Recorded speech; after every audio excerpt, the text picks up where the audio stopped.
안녕하세요. 사연 왔어요 톡톡입니다. 구독과 좋아요, 알림 설정 꼭 부탁드립니다. 그럼 오늘의 이야기 시작해 보겠습니다. 저는 삼형제 가정의 맏며느리입니다. 시어머니, 시아버지는 모두 제가 결혼하기 몇 년 전에 사고로 돌아가셨어요. 돌아가실 사고가 아니었는데 좀 억울하게 세상을 떠나신 케이스라고 하더라고요.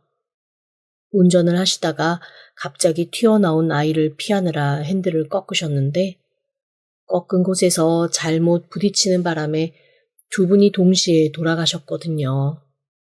마침 삼형제가 다 근처에서 부모님을 기다리고 있어서 허둥지둥 수습을 하긴 했지만 이미 세상 떠나신 부모님을 구할 수는 없었다고 했습니다. 그래서인지 제 남편은 차를 타는 걸 몹시 무서워해요. 운전도 못하고 차를 타도 항상 뒷자리에서 안전벨트하고 쿠션 안고 몸을 둥글게 만 채 있는 대로 긴장하고 탑니다. 그나마 대중교통 중에서도 버스나 택시가 아닌 지하철은 조금 탈 수 있는 편입니다. 한마디로 바퀴 굴러가는 땅에서 움직이는 것들을 영 못하는 거죠. 남편이 그러더라고요. 부모님이 사고로 돌아가신 다음부터는 나는 차가 제일 무서워. 차만큼 무서운 게 없어. 그래서 차는 진짜로 못하겠어. 근데 사실 저도 이해를 못하는 건 아니어서 남편이 그런 얘기를 할 때마다 뭐라고 할 생각은 없습니다. 각자 본인이 가지고 있는 트라우마가 있는 거니까요. 저 같은 경우는 오히려 드러나는 남편의 트라우마보다 더 심각한 트라우마가 있거든요. 바로 거짓말에 대한 겁니다. 사실 살면서 거짓말 안 하고 사는 사람이 몇이나 되겠어요. 좋은 거짓말이건 나쁜 거짓말이건 한 번씩들은 다 하고 사는 게 거짓말이죠. 하지만 저는 정말 거짓말에 대해서는 두드러기가 나고 구토가 나올 정도로 너무너무 그게 싫습니다. 그 시작은 저희 아빠였습니다. 아빠는 정수기 영업을 하시는 분이었습니다. 정수기 영업뿐 아니라 설치 관리까지도 다 하시는 분이라 전국을 돌아다니며 매일 고객을 만나는 게 일이었거든요. 언제 어느 고객한테 어떻게 갈지 아무도 모르는 거였죠. 엄마는 그래서 아빠가 없는 집이 더 익숙한 사람이었습니다. 매일 출근할 때마다 아빠는 저한테 오늘도 우리 딸내미 생각하면서 아빠 열심히 일하고 올게 라는 말을 하며 출근을 하셨습니다. 저는 그 말을 철석같이 믿고 아빠가 내 생각을 하면서 열심히 일하려면 내가 진짜 착하고 좋은 아이가 되어야 해 라는 생각을 스스로 했었습니다. 그래서 말도 잘 듣고 공부도 열심히 하고 책도 많이 읽고 어린아이가 혼자 그렇게 애쓰고 노력을 했던 거였죠. 그렇게 조금씩 나이를 먹고 중학생이 되었을 무렵 저는 엄마와 아빠 사이에 무언가 균열이 있다는 걸 어렴풋이 느낄 수 있었습니다. 제가 눈치도 좀 빠르기도 했지만 굳이 눈치가 빠르지 않아도 알 수 있을 만큼 아빠와 엄마는 관계가 소원해졌어요. 아빠는 출장 핑계로 집을 하루 이틀 비우는 날이 잦아졌고 엄마는 그런 아빠한테 관심도 갖지 않았습니다. 제가 두 사람 싸웠냐, 무슨 일 있냐 아무리 물어봐도 저한테 돌아오는 대답도 없었죠. 그래도 아빠는 여전히 집 밖으로 나가실 때면 오늘도 우리 딸 생각하며 아빠 열심히 일하고 올게 라는 얘기를 주문처럼 하고 나가셨습니다. 그래서 저는 아빠의 그 말만큼은 철석같이 믿었죠. 제가 중학교 3학년 때 일입니다. 옆 동네에 사는 친구가 자기 집에 와서 같이 숙제하고 공부를 하자고 하길래 그러겠다고 했죠. 평소 많이 친하기는 했는데 서로 집까지 드나드는 관계는 아니었어요. 게다가 그 친구는 학교에서도 내내 단발머리 안에 이어폰을 숨겨서 껴놓고 늘 음악만 듣는 친구였거든요. 새삼 공부를 하겠다고 해서 좀 의아하기는 했죠. 나중에 알고 보니 혼자 방에 있으면 음악만 듣는다고 엄마가 구박을 하니까 저를 데리고 가서 방패막이 삼을 생각이었더라고요. 친구랑 같이 있으면 적어도 음악은 안 듣고 함께 책이라도 볼 거라고 생각하니까요. 하지만 친구는 저한테 알아서 공부를 하건 침대에서 자건 마음대로 하라며 바로 이어폰을 귀에 꽂았습니다. 순식간에 꺼다 놓은 보릿자루가 되었지만 저도 나름 여기서 시간을 보내야겠다 싶었죠. 그래서 음악 듣는 친구 옆에서 책을 폈는데 밖에서 누가 웅성웅성하는 목소리가 들리더라고요. 누구 옷 모양인데? 아, 정수기 아저씨야. 우리 집 정수기가 오래돼서 진짜 말을 안 듣나 봐. 저 아저씨 한 이틀에 한 번 오는 것 같아. 신경 쓰지 마. 엄마한테 차라리 정수기를 다른 걸로 사자고 해도 말을 안 듣는다. 우리 엄마 완전 짠순이거든. 그렇게 고쳐서 쓰겠다고 이틀에 한 번은 저 아저씨를 불러댄다. 그래도 이틀에 한 번 고장나는 건 좀 심한 거 아니야? 친구는 그러려니 한다며 어깨를 으쓱하고 다시 이어폰을 귀에 꽂았습니다. 저도 그런가 보다 하며 공부를 막 시작하려는데 그때 제 귀에 훅 들어오는 목소리가 하나 있었습니다. 순간 이 목소리를 친구도 들었을까 싶어 휙 뒤돌아봤는데 다행히 친구는 귀에 이어폰을 계속 꽂고 있더라고요. 홀로 문 밖에서 나는 소리에 귀를 기울였습니다. 아우, 정말 왜 이래? 우리 딸내미랑 딸내미 친구랑 저 안에서 공부하고 있다고. 안 들려. 이렇게 작게 말하는데 뭐가 들리겠어. 그리고 문 열리는 소리 들리면 그만하면 되지. 그나마 이렇게 하는 데이트도 못하면 나는 무슨 낙으로 사나. 아우, 말 조심하라니까. 데이트는 무슨 데이트야. 아우, 빨리 정수기 물이나 틀어. 그 물소리 맞춰서 하던 거나 하게. 그럴까? 저는 친구에게 필담으로 잠깐 나가서 화장실 다녀오겠다는 메시지를 썼습니다. 음악에 심취해 있던 친구는 제가 쓴 필담을 흘끗 보고 고개를 끄덕이며 아예 본격적으로 볼륨을 키우고 음악을 듣기 시작하더라고요. 저는 음악에 심취한 친구를 그대로 두고 살짝 방문을 열고 밖으로 나갔습니다. 그리고 충격적인 광경을 보게 되었어요. 쏟아져 나오는 정수기 물소리를 배경으로 저희 아빠와 친구의 엄마가 깊은 입맞춤을 하고 있더라고요. 누가 봐도 한두 번 만난 그런 사이는 아니었습니다. 저는 방문 앞에서 한참 그 광경을 지켜보다가 방문을 소리나게 쾅 닫았습니다. 화들짝 놀란 두 사람이 저를 바라봤고 당황한 아줌마와 더 당황한 아빠가 저를 보면서 우뚝 서 있더라고요. 아니, 제가 우리 딸 친구인데 너 이게 지금 그러니까 네가 좀 오해를 할 수가 있는데. 무슨 오해요? 우리 아빠랑 아줌마랑 뽀뽀하고 있었던 거요? 저는 그 한마디만 툭 내뱉고 친구 방으로 들어가 제 가방을 챙겨가지고 당황한 친구가 부르는 소리를 뒤로 한 채 그대로 집 밖을 나와버렸습니다. 제 뒤를 허둥지둥 아빠가 쫓아 나오기 시작했죠. 그런데 그 자리에서 아빠가 변명이라도 했으면 제가 차라리 아빠를 용서할 수 있지 않았을까라는 생각을 합니다. 저를 붙들고 아빠는 첫마디 이렇게 말씀하셨습니다. 너 네 친구한테 말하지 마라. 네 친구가 자기 엄마한테 뭐라고 하는 거 나 그거 못 본다. 정말 너무 황당하고 기가 막혀서 할 말이 없더라고요. 제가 얼빠진 얼굴로 아빠를 보고 있자니 아빠가 머뭇머뭇하면서 이렇게 얘기하는 겁니다. 네 엄마는 알든 말든 사실 별 상관없는데 네 친구한텐 비밀로 해. 저 사람 진짜 좋은 사람이다. 이번 일로 저 사람이 피해보는 거 나 원하지 않아. 아빠는 지금 내 걱정은 안 해요? 뭐라고? 내 생각하면서 열심히 일하고 오겠다며. 이게 내 생각하면서 열심히 일한 거야? 아니, 그건 그냥 내가 나가면서 하는 말이지, 그게 뭐. 아빠는 정말 구제불능 거짓말쟁이야. 그게 제가 아빠와 한 마지막 대화였습니다.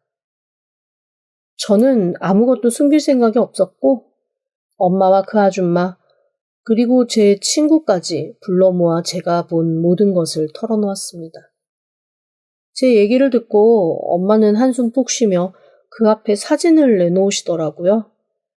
이미 아빠의 뒷조사를 오랫동안 해온 듯한 흔적이었습니다. 제 친구의 엄마뿐 아니라 다양한 곳에서 아빠가 바람을 피우고 있었더라고요. 제 친구는 너무나 충격을 받아 자기 엄마가 아닌 저한테 폐악질을 하기 시작했습니다. 곧 학교에도 소문이 났습니다. 단짝이었던 저희 둘 각각 엄마와 아빠가 바람이 났다는 사실이 말이죠. 하지만 희한하게 사람들은 저를 가해자의 딸로 취급을 하고 친구는 피해자의 딸인 것처럼 동정해 주더라고요. 결국 학교에서 저는 버티지 못하고 3개월 만에 전학을 갔습니다. 그렇게 제 학창시절은 완전히 아빠로 인해 바닥을 쳤죠. 그날 이후 저는 그 누구의 말도 완벽하게 믿지도 않고 저한테 거짓말을 하는 것, 그것만큼은 도저히 참을 수 없는 사람이 되었습니다. 지금의 남편을 만난 것도 남편이 뭔가 거짓말을 안 하는 사람이어서 거짓말을 하려고 하면 일단 표정에서 다 드러나는 사람이어서 그거 하나 믿음직해서 결혼을 했어요. 재산 없는 집에 삼형제 장남, 사실 고생길 훤한 거 맞잖아요. 그럼에도 불구하고 사람 성실하고 착하고 일단 거짓말에 소질 없는 것 같아서 결혼을 한 터였습니다. 저랑 만날 그 당시에 남편은 사실 부모님을 잃은 지 얼마 되지 않아 모든 의욕이 바닥에 떨어져 있는 상태였습니다. 저를 만나면서도 친구 소개로 만나기는 했지만 사실 연애에 대한 생각이 그렇게 많지는 않다며 소극적인 태도를 보였으니까요. 저 역시도 뭐 꼭 결혼을 해서 가정을 지켜야겠다라는 절대절명의 생각은 없었기 때문에 그냥 가끔 만나서 밥이나 먹고 혼자 영화 보기 민망하니까 같이 영화나 보는 사이로 지내자고 얘기했습니다. 그렇게 시작된 사이였는데 얼마 지나지 않아 오히려 더 적극적인 태도를 보이기 시작한 건 남편이었어요.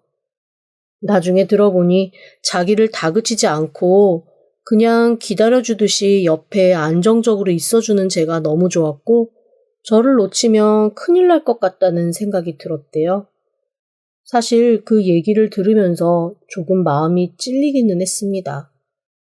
제가 그러려고 그런 게 아니라 그냥 정말 큰 관심 없이 무난하게 지내려고 했던 것 뿐이었는데 그게 그런 식으로 상대방한테 받아들여질 수도 있었다는 건 그때 처음 안 거죠. 그렇게 저희는 3년의 연애 끝에 결혼을 했습니다. 사실 결혼을 결정하면서 가장 고민했던 건 남편의 직업이었어요. 남편이 딱히 뚜렷한 직업이 없는 상태였거든요. 다만 사람은 성실해서 어디서든 어떻게 돈을 벌어오기는 했습니다. 그런데 자동차도 잘 못하고 자기가 운전을 해서 어딘가를 막 다닐 수 있는 것도 아니니 할 수 있는 일이 좀 한정적인 듯 했어요. 지하철이나 도보로 이동을 해서 몸을 쓰는 일들을 주로 하는 것 같더라고요. 신혼 초에는 남편이 종종 다쳐오는 게 너무 속상하고 마음이 아파서 차라리 일 그만두고 집에서 공부라도 해라라는 얘기를 한 적도 있습니다. 뭔가 공부를 해서 제대로 된 곳에 취직을 할 수 있으면 그걸 좀 늦더라도 그 길을 가는 게 맞다는 생각이 들었거든요. 그런데 그때 남편이 이렇게 얘기하더라고요. 나는 정직하게 돈 벌고 싶어. 무슨 소리야? 공부해서 회사 들어가면 그게 정직하게 돈 버는 게 아니야? 예전에 아버지가 이런 말씀을 하신 적이 있어. 회사에 다니는 사람들이 대부분 월급을 꽁으로 받아가는 월급 루팡이래. 월급 루팡? 그건 또 무슨 소리야? 회사에 8시간 출근하면 그중에 정작 일하는 시간은 2시간도 안 된다는 거지. 나머지 시간에는 괜히 다른 짓 하거나 밖에 나가서 직원들이랑 수다 떨거나 그렇게 일하는 척을 잘하는 사람이 오히려 회사에서는 일 잘하는 사람인 것처럼 인정받는다고 하더라. 그래서 사실 월급값 제대로 하는 사람 별로 없다는 얘기를 하신 적이 있어. 나 그때부터 이상하게 회사라는 곳은 다니고 싶지가 않더라. 왠지 회사에 다니는 건 거짓으로 돈 버는 것 같아서 말이야. 아니, 뭘 그렇게까지 생각해. 어떻게 사람이 쉬지 않고 8시간을 계속 일해. 그리고 어떻게 월급 받는 만큼을 동계산을 해가지고 그만큼을 다 일로 갚을 수 있겠어? 그냥 적당히 쉬어가면서 그렇게 사는 거지. 무슨 그런 걸 얘기를 해? 내가 듣기엔 완전히 핑계인데? 아니야, 절대 핑계는 아니야. 만약에 그럴 거면 내가 지금처럼 이렇게 몸 다쳐가면서 일을 하겠어? 나는 몸으로 하는 일이 진짜 정확한 것 같아. 예를 들어 농부도 1시간 동안 밭고랑을 하나 맨다면 정직하게 1시간 동안 밭고랑 하나 분량의 일을 하는 거잖아. 그런 식으로 나는 정말 정직하게 일하면서 그 돈으로 먹고 살고 싶어.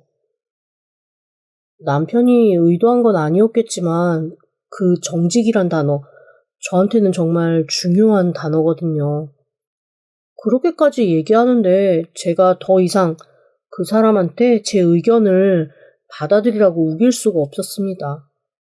본인이 정직하게 일을 하고 싶다는데 그걸 제가 어떻게 막겠어요. 그래서 그냥 그럼 그렇게 해라 라고 얘기를 한 상태였죠. 희한하게 그래도 살림할 수 있을 정도의 비용은 늘 벌어오더라고요. 그런데 이게 참 가정교육이라는 게 중요한 건지 남편뿐만 아니라 시동생 둘도 회사 다니면서 일하는 것 자체를 자기네들이 꼭 사기치는 것 같다고 정직하게 일하고 싶다 하더라고요. 그래서 다들 제 남편처럼 몸으로 하는 일을 찾아서 하며 먹고 살고 있었습니다. 대체 돌아가신 시부모님이 자녀들한테 어느 정도로 정직한 삶을 강조하셨으면 삼형제가 다 저렇게 몸을 쓰는 정직한 일을 하겠다고 결심을 하고 살아가는지 한편으로는 놀랍고 다른 한편으로는 희한하기도 했습니다. 그러던 어느 날입니다. 집에서 남편이 돌아오길 기다리며 찌개를 끓여놓고 있는데 갑자기 급박하게 둘째 시동생이 저한테 전화를 했더라고요. 제 남편이 크게 다쳐 병원에 들어갔다는 겁니다. 너무 놀라서 다 내려놓고 급하게 병원으로 뛰어갔습니다. 응급실 침대에 누워있는 남편은 딱 봐도 엄청 크게 다친 것처럼 피투성이었어요. 제가 너무 놀라 가까이 다가가지도 못하고 그 자리에 우뚝 선 채 손발을 덜덜 떨고 있는데 의사 한 사람이 다가와 저한테 이러더라고요. 아, 저 피는 상대방이 출혈을 일으키면서 묻은 피도 많습니다. 남편분이 다 흘리신 거 아니에요? 저희가 지금 환자복을 드리기 전이라 조금 당황스러우실 수 있을 텐데 환자분 생각보다 많이 다치지도 않으셨고 위험한 상태도 아닙니다. 너무 걱정하지 마세요. 그 말을 듣고 가까이 다가갔더니 아니나 다를까 남편은 의식도 있고 생각보다 많이 다치지 않은 상태더라고요. 여보, 이게 무슨 일이야? 어쩌다 이렇게 된 거야? 아니, 차가 달려오길래 그거 피하려다 확 넘어졌는데, 그 차가 내 쪽으로 와서 들이받는 바람에 조금 더 굴러서 좀 다쳤어. 세상에 정말 큰일 날 뻔했잖아. 아니 대체 누구 차가 달려든 거야? 누가 운전을 그따위로 해? 울컥 화가 올라와서 씩씩거리고 있는데 경찰이 다가왔습니다. 알고 보니 남편을 다치게 한 운전자가 완전 만취 상태였는데 그 상황에서도 글쎄 남편이 그 남자를 차 밖으로 끌어내서 심폐소생술을 했다는 거예요. 그 남자가 흘린 피가 남편한테 묻었던 거죠. 경찰에서 남편에게 몇 가지 묻고 나자 남편은 링게를 빼고 집에 가겠다고 하더라고요. 무슨 소리야? 어쨌거나 교통사고인데 치료받고 저 사람들한테 보상도 받아야지. 괜히 일 크게 만들지 마. 어차피 음주라서 보험 처리만 보면 한계가 있어. 그냥 똥 밟았다 생각해야지.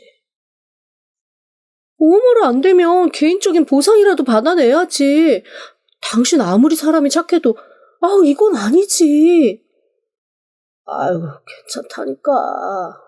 너무 걱정하지 말고 집에서 그냥 한 2, 3일 좀 뜨끈하게 해놓고 쉬면 될 것 같아. 진짜, 응? 너무 걱정하지 마라, 응? 그렇게 남편은 극구 병원을 나와 집으로 향했습니다. 아니 누가 쫓아오는 것도 아니고 가해자 가족들과도 마주치지 않으려고 하는 그 모습을 보며 한편으로는 속이 상하더라고요. 사람이 그저 착하기만 하면 한없이 손해보고 사는데 이 사람 그냥 이렇게 착해 빠지기만 해서 어떡하나 싶은 생각도 들고요. 교통사고가 후유증이 만만치 않을 텐데 앞으로 몸쓰는 일 하는 사람이 괜찮으려나 하는 걱정도 들었습니다. 남편은 2주 정도 집에서 요양을 했습니다. 참 형제간에 우애가 좋다고 평소에도 느꼈지만 새삼 또 느낄 수 있었던 건 뻔질나게 드나들며 남편에게 좋은 먹거리를 사다 나르는 시동생들 때문이었어요. 곰탕에 사골국에 제가 뭘 할 것도 없이 얼마나 좋은 것들을 사다가 나르는지 그 형제들 사이에 제가 도저히 끼일 자리가 없는 것처럼 느껴질 정도였습니다. 그렇게 동생들의 지극정성 어린 간호를 받고 남편은 건강을 회복했습니다. 제 마음 같아서는 조금 더 쉬었으면 좋겠는데 부득불 일을 하러 나가겠다고 우기고는 또 일을 하러 나가더라고요. 그렇게 몇 달이 또 지났을 때의 일입니다. 이번에는 둘째 시동생이 다쳤다며 연락이 온 거예요. 아니 대체 이게 무슨 일인가 싶어 또 병원으로 호다닥 뛰어갔습니다. 이번에도 남편과 상황이 비슷했어요. 대신 상대방 운전자가 남편을 쳤던 것처럼 심한 음주 상태가 아니라 인지 능력은 다 있는 상태였는데 그 사람이 허둥지둥하며 자기는 잘못이 없다. 이 사람이 갑자기 골목에서 튀어나온 게 잘못이다. 술도 얼마 안 마셨다. 막 변명을 하더라고요. 제가 너무 화가 나서 술을 많이 마셨건 적게 마셨건 일단 마셨다는 것 자체가 잘못된 거 아니냐며 드립다 대고 따졌습니다. 그러니 그 사람도 뭐 할 말은 없죠. 여튼 알아서 하겠다는 남편을 두고 먼저 집으로 돌아오려는데 휴대폰을 두고 나온 게 생각이 나더라고요. 부랴부랴 다시 가서 휴대폰을 들고 나오는 길 남편과 막내 시동생이 대화하는 소리를 듣고 저는 순간 이게 무슨 말인가 싶어 한참을 서 있었습니다. 형, 우리 당분간 일 못하겠지? 그러게, 당분간은 아무것도 못하겠는데. 진짜 일을 왜 이렇게 꼬이냐. 몇 년 전처럼 큰 거 한 번이면 되는데. 그게 참 어렵다. 내가 그냥 소소하게 좀 끌어볼까? 뭐 그거라도 해야지. 나 이번 달 생활비도 줘야 하는데. 머리 아파. 형, 이거 우리 좀 다른 방법을 찾아보자. 나이 먹어서 이건 계속 할 일은 아닌 것 같아. 저기 무슨 일인데? 무슨 방법을 찾겠다는 거야? 당신들 무슨 일 하는데? 여보. 당신이 왜? 아니야, 아무것도. 그냥 우리 셋이서 동업을 한번 해볼까 했었는데, 이게 지금 마음대로 안 돼서 고민하던 차였어. 동업? 무슨 가게 같은 거 하려고? 우리도 뭐 언제까지나 몸 쓰면서 일할 순 없으니까. 에휴, 가게 같은 거 해보려고 생각하고 있었지. 좀 더 구체화되면 얘기할게. 너무 걱정하지 마. 남편은 그렇게 말을 얼버무리며 저를 들여보냈습니다. 그런데 여자의 느낌이라는 게 있잖아요. 이거 뭔가 찜찜하니 속이 시원치가 않더라고요. 그래서 그동안 한 번도 뒤져보려고 생각하지 않았던 남편의 책상 서랍을 뒤지기 시작했습니다. 그리고 그 안에서 저는 충격적인 자료 하나를 발견했어요. 그 자료를 보고 어떻게 해야 하나 그때부터 깊은 고민이 시작됐죠. 남편이 하려던 사업이 뭔지 알게 됐거든요. 왜 남편이 저한테 말을 안 했는지도 알았습니다. 제가 남편을 적극적으로 도와줘야겠더라고요. 제대로 잘 살 수 있게 말이죠. 결혼하고 처음으로 그달 남편은 저에게 생활비를 갖다 주지 못했습니다. 너무너무 미안해하길래 제가 당신이 무슨 일을 하는지 아니까 거기에 나도 끼워달라고 내가 도울 수 있는 건 최대한 돕겠다고 했습니다. 그러자 남편이 저를 가만히 보면서 그 얘기 진짜냐며 제 의중을 몇 번씩 물어보더라고요. 남편이 일인데 제가 왜 못 돕겠어요? 그래서 남편한테 충분히 할 수 있고 당신이 하는 일이면 최선을 다해 돕겠다고 얘기했습니다. 그러자 그날 저녁 막내 시동생이 저희 집에 찾아와서 이렇게 얘기하더라고요. 영수님, 정말로 일을 좀 도와주실 수 있겠어요? 당연히 도와드릴 수 있죠. 그래요? 그러면 저 형수님 몸 좀 빌릴 수 있을까요? 막내 시동생의 말에 저는 가만히 막내 시동생을 바라보다가 고개를 끄덕였습니다. 내가 할 수 있는 건 다 할게요.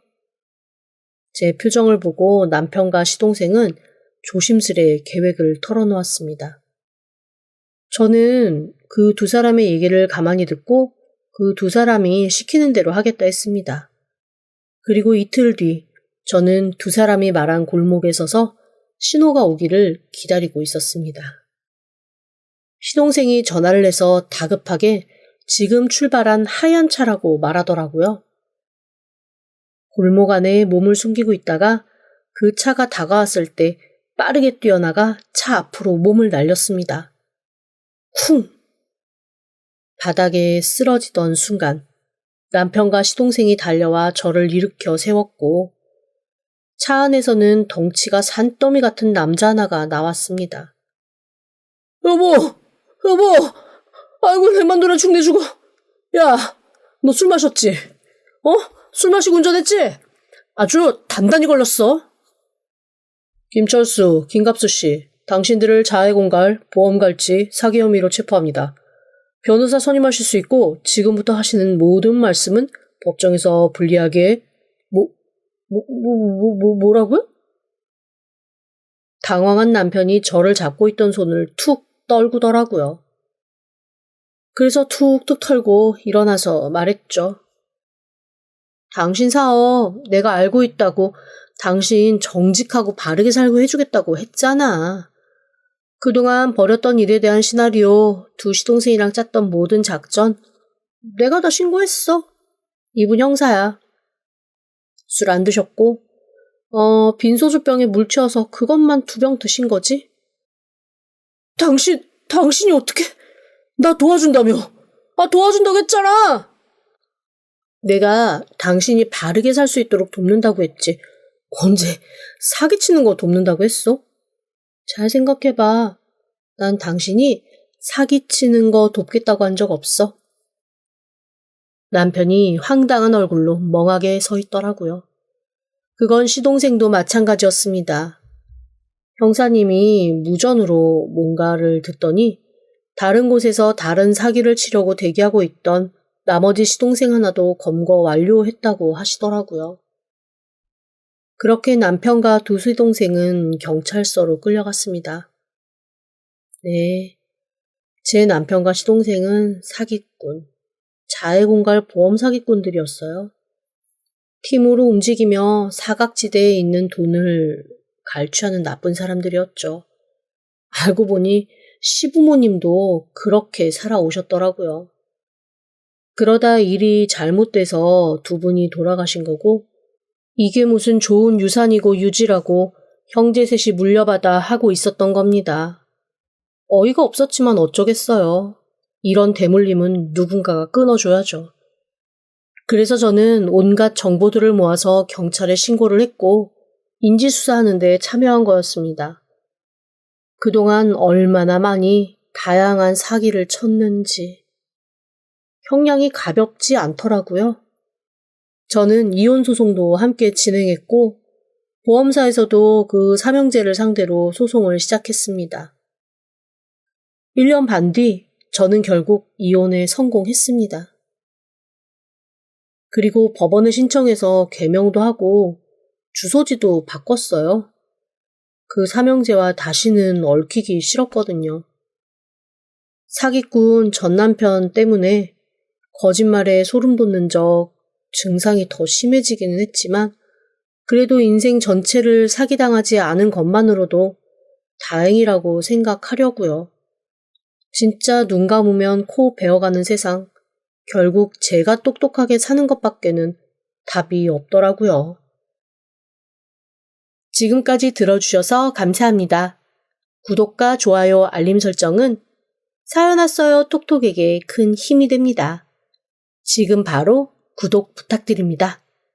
그럼 다음 사연으로 또 찾아오겠습니다. 감사합니다.